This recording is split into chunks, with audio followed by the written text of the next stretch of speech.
here we have red dye and soda.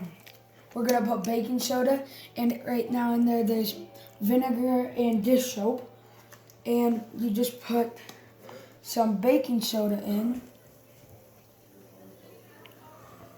Ooh! It explodes.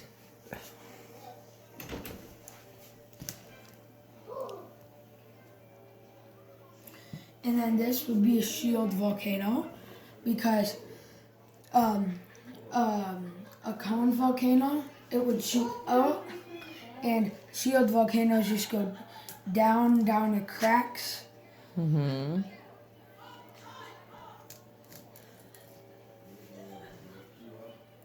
And under this is just a glass or a plastic bottle, and then you just pour your ingredients in, put stuff over it, and then you can paint it all black, and then you can make your volcano.